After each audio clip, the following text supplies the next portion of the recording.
Math 2, Unit 3 Review, Odds 1 through 39.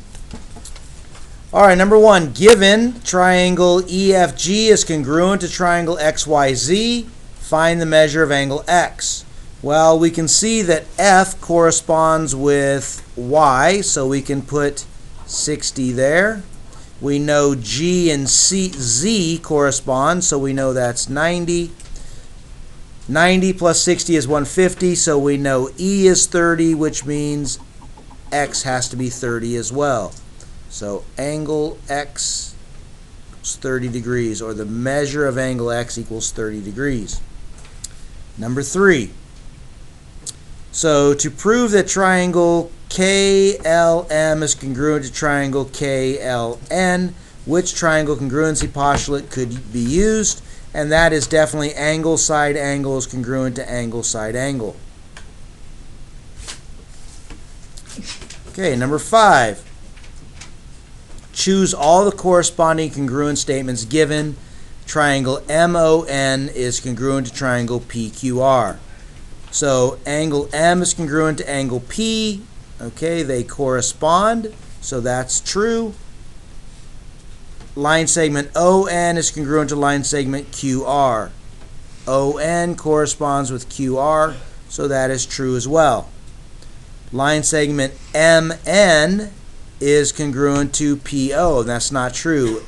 MN, PQ, not true. Actually, oh, that's an O, so that doesn't even, they're not even in the right triangle, so that's definitely a no. Okay, triangle NOM is congruent to RQP, so that's true. NOM, RQP, so that's true. The measure of angle O is congruent to the measure of angle R. That should be the measure of angle O is equal to the measure of angle R, but it's not true because they're not in the same position. So that's a no. Okay, triangle ONM is congruent to triangle, nope, RQ, or no, RQ, no, RPQ, no, definitely not. Okay, they have to be in the same order. Any questions on 5? Okay. All right, number 7. In the diagram, quadrilateral DEFG is congruent to quadrilateral SPQR. Find the value of X. All right, well, first we have to decide where is X. And we can see that X is right here, and it's on QR, and you can see QR corresponds with FG. Well, here's FG, and it equals 12. So we can say that 2x minus 4 should equal 12. So I will add 4 to both sides.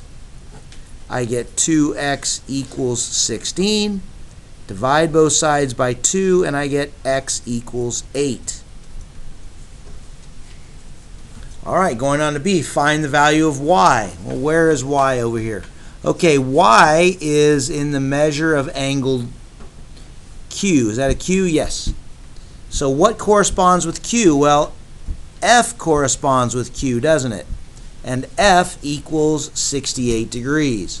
So what we have is 6y, is that a plus? Plus x equals 68 degrees. Well, before we can do this, we need to plug in 8 for x, so we'll go 6y plus 8 equals 68. Subtract 8 from both sides. I get 6y equals 60. So we divide both sides by 6, and we end up with y equals 10. Any questions on number 7? All right, moving on to number 9. Find the value of x. Well, let's see. We can see that A and S are corresponding. We can see that B and Q are corresponding, which means that C and R should be corresponding. Okay. So third angle theorem says that if these two angles are congruent, then the third angle, so this is 80 plus 45, isn't it? So 80 plus 45 is 125, which means angle C has to be 55. And since these two guys have to be congruent, we take 5x equals 55, divide both sides by 5, and we get x equals 11. Questions on that one? All right. So this is a big part of your test. I can tell you on your test you're going to have to name the postulate, not necessarily the congruency statement. But let's see. Number 11, I can say these two guys are congruent by not angle side side, hypotenuse leg. And that means that I can say triangle DEF is congruent. I went DEF, so it's going to be HGF. Triangle HGF. Okay, number 13. All right, parallel lines tell me that alternate interior angles are congruent. I bet you'd see that on the test. And let's see, we've got angle, angle, side is congruent to angle, angle, side. And that tells me that triangle, let's see, let's go with ACD. Now your statement might be a little different, but it should be the same order. So ACD means it's congruent to DBA. All right, number 15. Well, let's see. We've got a side and an angle, and we also know vertical angles, don't we? So I can say again by angle, angle, side is congruent to angle, angle, side, which means that, again, your statement might be different, but the order of the letters should be the same. So I'm going to go L, N, M. Should be congruent to, now you got to be careful. I went L, N, M, so it's going to be L, P, Q. Questions? All right, moving on. Number 17. Let's see what we got here. Well, this is not one of our postulates. We cannot do angle side side, so we'll just say not enough information. And if you don't have enough information for one of your postulates, do not put a congruency statement. All right, number 19. We have to do a proof here. All right, so first thing, freebies. AE is congruent to CE. And let's see, looks like AB is congruent to CD. That's two of our givens right there. And that's given. And then they give you room for the last one, which is E is the midpoint of BD. Okay, so let's see if they marked it all up for us. They said AE is congruent to CE. That's marked. We've got AB is congruent to CD. That's marked. And we know that E is the midpoint of BD. So all of our given is there. And that tells us that BE is congruent to DE, doesn't it? And so now we can actually state that. Line segment BE is congruent to line segment DC. And that is because of definition of midpoint. And now we can say that triangle AEB is congruent to triangle ECD by side, side, side. Okay, moving on to 21. All right, here's a proof. You got to do the whole thing by yourself. So let's see. We got given angle K is congruent to angle M, and that's already marked for us.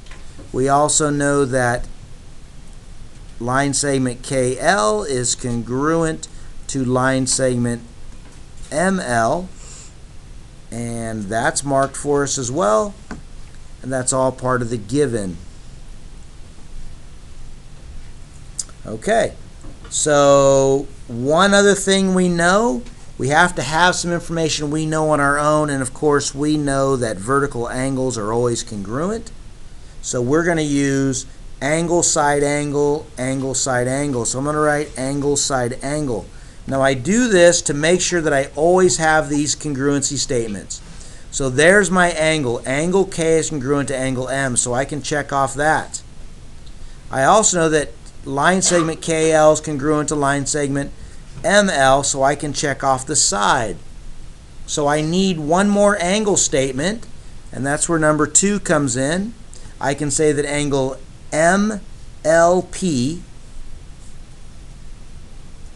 is congruent to angle, now I gotta be careful, MLP matches with KLJ.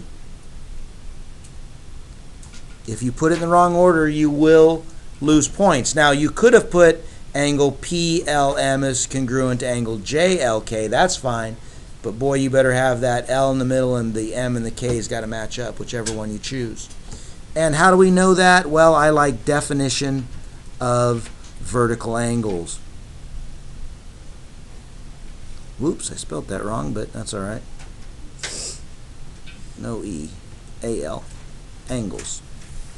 All right, so now we've got our third angle, so we can say that triangle JKL is congruent to triangle PML, and that is by angle side angle postulate. Okay, so 6 points. This came down to 6 points on your test, but what did we give you? We gave you 1, 2, 3 of the 6.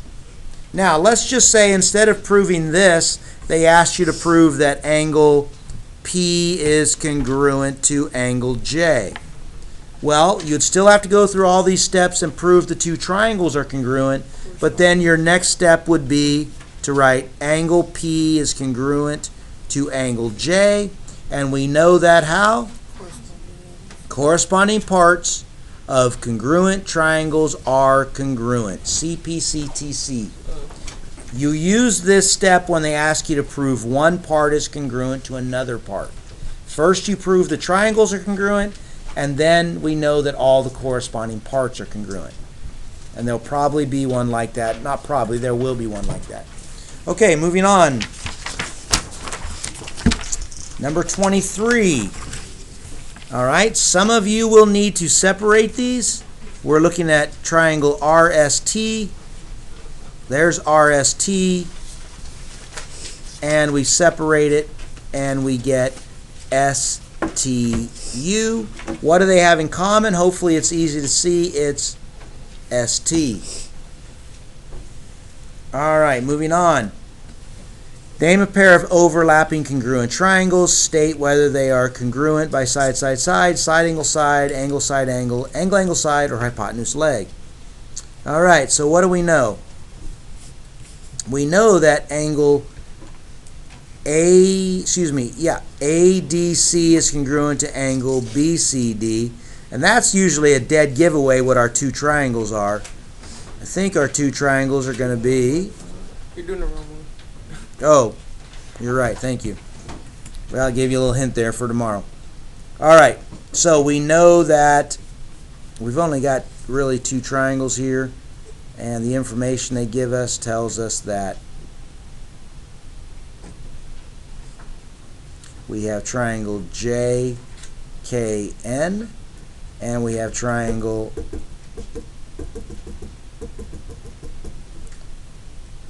MKL,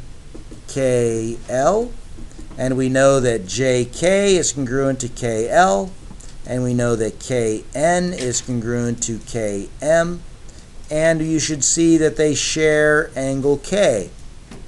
So we know that these two triangles are congruent. We are going to say MKL is congruent to NKJ by side angle side postulate. Okay, number 27. I believe this one is the tougher one, not sure, but you'll definitely have to do this. You're going to get 1 point for first plotting the 3 points correctly. So -2, 1 is A. -4, 3 is B. And -4, -1 is C. So A, B, and C. So you'd get 1 point for plotting the triangle correctly. Then it says rotate 90 degrees clockwise. So you can do this with patty paper, or you could do it with the rule. I really prefer the rule, which the rule for 90 degrees clockwise is we switch our X and our Y for a 90-degree rotation. And since we're going 90 degrees clockwise, that's to the right, so our new Y becomes the opposite. Okay, so let's see if I can write this small here. So A is at, where is A? Is at -2, 1. So they switch places, so we get 1, -2, but our new Y becomes the opposite, so it actually is at 1, 2. So 1, 2 is A. B is at, where is B? B is at -4, 3. So 90-degree rotation clockwise, they switch places. And since it's clockwise, our new Y becomes the opposite. So it goes to 3, 4. So 1, 2, 3, 1, 2, 3, 4 is B prime, of course. And then C is, I'll do it right down here. C is at -4, -1. So they switch places to -1, -4. But again, we went clockwise, so our new Y becomes the opposite. So it is at -1, 1, 2, 3, 4. That's C prime. Okay, so you'd get 1 point for that rotation done correctly. And then what do they want us to do? Translate it +2 -1. So we actually work off of these 3 points right here. So we're going to take 1, 2, and we're going to add 2. 1 plus 2 is 3, and we're going to -1. 2 minus 1 is 1. So we get our final A double prime at 3, 1. So 1, 2, 3, 1. And that's A. Actually, we call that double prime when we do 2 rotations. B is at 3, 4. And we're going to add 2. So 3 plus 2 is 5. And -1, so 4 minus 1 is 3. So B double prime is going to be at 5, 3. So 1, 2, 3, 4, 5. 1, 2, 3. And that's B double prime. And finally, C is at -1, 4. So what we're going to do is we're going to add 2. So -1 plus 2 is 1. And 4 minus 1 is 3. So this guy is at 1, 3. So goes 1, 1, 2, 3. And so that's C. So we end up with that guy right there. So we rotated him to here, and then we slid him over 2 and down 1. And you can see each of those go over 2 and down 1. How do we do on that? Okay? So it would be 1, 2, 3 points on the test. All right, over to 29. How did we get from here to here? For you guys on the test, I'm going to be honest, patty paper is a good idea. All right, I can look at this and go, you know what? I know this is a rotation and a reflection. But you may not see it, so shade your pre-image. And then what I would do is I would take a piece of patty paper, highlight it,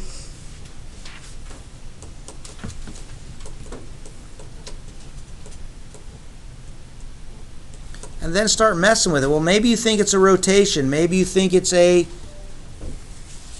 counterclockwise rotation. And then go, oh, you know what? What if I reflected that guy? And look at that. There it is. I didn't do a very good job, but we can see that is pretty good. All right, so I have to do a rotation, counterclockwise 90 degrees, and then a reflection over the y-axis. Keep in mind that some of you may have gone, oh, what if I rotate clockwise 90 degrees and then reflect over the x-axis? That would have worked just as well. Okay, so I'll go with mine. It is a rotation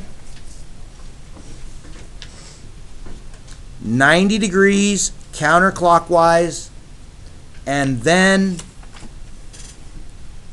a reflection over the y-axis. Now, I will let you know for sure tomorrow whether all the Math 2 teachers are going to accept this. I prefer the rule. I'm hoping you're memorizing the rule. But if they accept this, I will. The rule that I made up would have been, you take your x and your y. If we're going to rotate it 90 degrees counterclockwise, again, a 90-degree rotation, we switch our x and our y. Since we're going counterclockwise, our new x becomes the opposite. Okay, now reflection over the y-axis means your y stays the same and your x becomes the opposite. So since I reflect over the y-axis, my x becomes the opposite. But remember, this is my x. So negative y becomes positive y, and my y stays the same. So what happens is xy becomes yx. So take a look. This is at negative 5, 4. So this guy should be at positive 5. Excuse me, negative 5. A is at negative 5, 4, which means A to D should be at 4, negative 5. And it is 4, negative 5. B is at negative 1. Let me do it right here. Negative 1, 5, which means it should go to 5, negative 1. And B matches up with E, and E is at 5, negative 1. C is at negative 1, 2, which means it should go to 2, negative 1. And look at that, 2, negative 1. There it is. Questions on 29. Okay. 31 is a tricky one. And using our patty paper, we're going from DEF. If you guys did this one, you're in great shape, because this is one of the harder ones. So I mark my origin. Check this guy out. And what I see is this side is the longest side and matches up with this guy. So I'm thinking I got to rotate it. So what I'm seeing, a rotation. So I rotate 90 degrees. And then I kind of see it. Hopefully you guys do too. I'm going to, I didn't quite get right in there. My rotation wasn't great. That's probably better. And then I'm going to translate 1 to the right and down 1, 2, 3. And it still didn't come out perfect, right? You know, our graphs here aren't perfect. They're better on the test. Okay, so I know it's going to be a rotation 90 degrees counterclockwise and a translation or a transformation x plus 1 y minus, I believe it was 3, wasn't it? Yeah. Okay, so let's check out some of these. We're going D to P. So the rule would be this. 90-degree rotation means counterclockwise means negative yx, and then if we're going to add 1, it would be negative y plus 1, and then x minus 3. So let's see. D is supposed to go to P. So D is at -1, 2. So if we switch them, it means -2, -1. And then if we add 1, -2 plus 1 is -1. And -1 minus 3 is -4. And let's see, -1, -4. Look at that. Let's do E to Q. Well, E is currently at 2, 1, 2, 3, 4. So 2, 4. We switch them, it becomes -4, 2. And then -4 plus 1 is -3. And 2 minus 3 is -1. So we're expecting Q to be at -3, -1. -1, -2, -3, -1. Look at that. And finally, F is currently at 1, 2, 3, 1. And we're expecting it to go to -1, 3. And then we're going to add 1 to -1 and we get 0. And we subtract 3 from 3 and we get 0. So we're expecting R to be at 0, 0, and look right where it is. Perfect. All right, moving on. Number 33. There's going to be something similar to this on the test. We see that this is an equiangular triangle, isn't it? Equiangular means equilateral. So we know these two guys are equal. We also know these two guys are equal. So to find x, I'm going to go 2x minus 5 equals 8. I'm going to add 5 to both sides, which means 2x equals 13, which means x equals 6.5. I know that y plus 3 equals 8 as well, because it's equilateral. Subtract 3, is that a plus sign, I think? Yeah. Subtract 3 from both sides, we get y equals 5. Questions? Okay, moving on. 35. Guarantee there's this question is on the test. So 42 plus 69 is 111, which means 180 minus 111 is 69. So this third angle has to be 69 degrees, which tells me this is my base side of a isosceles triangle, which tells me these two guys are equal. So I'm going to say that 5x minus 2 equals 2x plus 25. If I subtract 2x from this side, it goes away. If I subtract 2x from this side, I'm left with 3x. If I add 2 to this side, it goes away. If I add 2 to this side, I get 27. Divide both sides by 3, and I get x equals 9. Whoops, I'm sorry, I put that like that. Questions on that one?